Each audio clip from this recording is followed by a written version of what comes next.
So dear students, welcome back to my channel, that is The Educator. Today we are going to start our general English speaking part 21, and today we are going to learn about the usage of article the in our English language, and we will know what role does it play in our English language when we speak with another person in our day-to-day life. So let's start our general English speaking part 21. So dear students, let's start our general English speaking part 21, in which we are going to discuss about the usage of the article. So let's start. Usage of the means the article का हम कैसे प्रयोग करेंगे अपने English भाषा में जब हमें अपनी बात किसी को समझानी हो इंग्लिश में. When a particular thing is distinguished from other things mentioned, जब कोई विशेष वस्तु को डिस्टिंग्विश किया जाए, उसको मतलब उसको परिभाषित किया जाए दूसरी और वस्तुओं के अलावा जो मेंशन की गई हैं, जो बताई गई हैं, जैसे कि when a particular thing is distinguished from other things mentioned, जब कोई पर्टिकुलर वस्तु, कोई मुख्य वस्तु को हम जब परिभाषित या डिस्टिंग्विश करें दूसरी और वस्तुओं से जो ऑलरेडी मेंशन की हुई है, जिनके बारे में बताया जा चुका है. Example, the man who was talking to you was a politician. तो इसका उदाहरण है, वो इंसान जो आपसे बातें कर रहा था वो एक पॉलिटिशियन मतलब राजनेता था. ठीक है. एग्जाम्पल, द मैन मीन्स वह व्यक्ति. हु वॉज, तो basically it is a past tense related sentence. You can see it is a past continuous type sentence. Who was talking to you, जो आपसे बातें कर रहा था, वॉज ए पॉलिटिशियन, वो एक राजनेता था. ठीक है. The book you gave me was boring, जो किताब आपने मुझे दी थी वो बहुत बोरिंग थी, मतलब वो उसमें कोई भी रुचिकर चीज नहीं थी, मैं उसे पढ़कर बोर हो गया. So here you can see the book you gave me was boring. So it is a direct past tense related sentence. Here you can see the book यानी किताब, यू मतलब pronoun, give is a past form of give, me मतलब मुझे देना, was boring, was मतलब बीता हुआ, boring मतलब बोर करने वाली, जिसमें आपको कोई रुचि ना लगे. The book you gave me was boring, जो किताब आपने मुझे दी थी वह काफी बोरिंग थी, जिसमें रुचि नहीं थी. ठीक है. विद द सुपरलेटिव डिग्री, जब कोई सुपरलेटिव डिग्री हो तो हम उसके साथ द का प्रयोग कैसे करेंगे. ठीक है. Example, the best book, the best school. Example, the best book means सबसे अच्छी किताब. ठीक है. द बेस्ट स्कूल मीन्स सबसे अच्छा विद्यालय, सबसे अच्छा school. The best book means सबसे अच्छी किताब, द बेस्ट स्कूल मतलब सबसे अच्छा विद्यालय. ठीक है.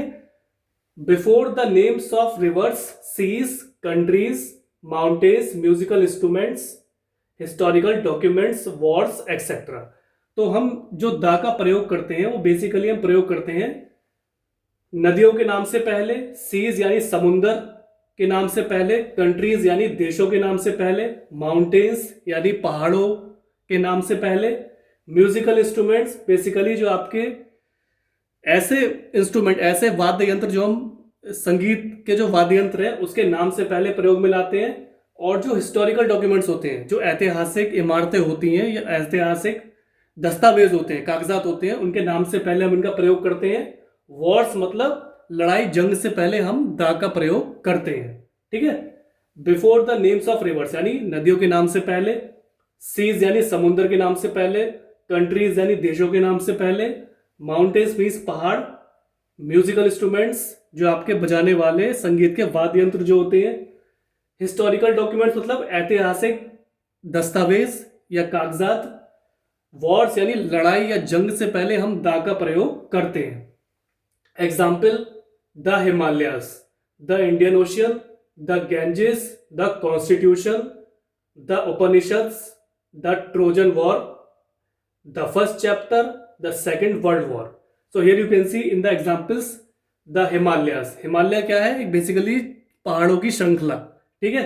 द हिमालयास, तो हिमालय क्या है? नाउन है, क्योंकि ये पहाड़ों का नाम है, उससे पहले हम द का प्रयोग कर रहे हैं. ठीक.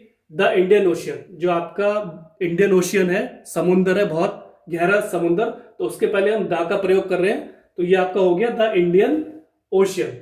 द गैंजेस, यानी जो आपकी गंगा नदी है उससे पहले हम द का प्रयोग कर रहे हैं, द गैंजेस। द कॉन्स्टिट्यूशन मतलब संविधान, जो हमारा संविधान है, जो कॉन्स्टिट्यूशन है, उससे पहले हम द का प्रयोग कर रहे हैं, ठीक है। The constitution. द उपनिषद, जो हमारे धर्मों के जो उपनिषद, जो वेद होते हैं, जो पुराण होते हैं, उनके पहले हम द का प्रयोग करते हैं, यानी the Upanishad. The Trojan war, यानी कोई जंग का जो वॉर था जिसका नाम दिया गया है, तो हम उस पे उसके पहले भी द का प्रयोग करेंगे, तो ये आपका हो गया द ट्रोजन वॉर, यानी लड़ाई, ठीक है। द फर्स्ट चैप्टर, यानी पहला किताब का पहला चैप्टर, या कोई नॉवेल का नाम हो सकता है, कुछ भी हो सकता है। द फर्स्ट चैप्टर मतलब पहला पन्ना, किसी भी किताब का पहला पन्ना, ठीक है। The second world war means दूसरा विश्व युद्ध। The second world war means दूसरा विश्व युद्ध, ठीक है। बिफोर ए डबल कंपैरेटिव, जब हम किसी से कंपैरिजन करते हैं, जब उसका हम दोबारा उसका जब हम तुलना करते हैं, कंपैरिजन करते हैं, उससे पहले हम दा का प्रयोग करते हैं, ठीक है। बिफोर अ डबल कंपैरेटिव, जब हम किसी वस्तु को दोबारा कंपेयर करते हैं, उसको दोबारा उसकी तुलना करते हैं किसी चीज से, तो उससे पहले हम दा का प्रयोग करते हैं। एग्जाम्पल, द मोर मीन्स, मोर मतलब बहुत ज्यादा, तो द मोर मतलब और ज्यादा, तो इसका मतलब हो गया द मोर मीन्स और ज्यादा, ठीक है। Before adjectives use to represent a class of person, ऐसे एडजेक्टिव्स के पहले हम प्रयोग में लाते हैं जो बेसिकली किसी इंसान की जो उसकी क्लास है, उसकी जो श्रेणी है, उसको दर्शाने का प्रयास करते हैं, तब हम द का प्रयोग करते हैं, ठीक है। Before adjectives use to represent, adjective से पहले जो बेसिकली दर्शाते हैं किसी इंसान की श्रेणी को, ठीक है, तब हम द का प्रयोग करते हैं। Example, the rich, the young. The rich means एक अमीर आदमी, द रिच, तो आप देख सकते हैं रिच मतलब अमीर, अमीर से पहले हमने दा लगा दिया, तो भी नॉर्मली से द रिच मैन, तो ये हो गया एक अमीर या एक अमीर आदमी। द यंग मतलब एक जवान, तो यंग मतलब जवान, और द हम उससे पहले प्रयोग में ला रहे हैं, तो ये आपका हो गया द यंग मतलब एक जवान आदमी या एक जवान, ठीक है। So students, this was the general English speaking part 21, in which I try to explain you about usage of the, कि हम द का कैसे प्रयोग करते हैं। I try to explain you article the with the help of definition and examples. Try to read them, understand them, and focus on them, and try to practice them in your spare time. Try to speak with your friends, relative, neighbors, etc. And ultimately what will happen with the passage of time, you will get more confidence in speaking articles, related sentences in your English language, and ultimately your English speaking will become more fluent and confident. So thanks for your valuable and precious time. Have a nice day.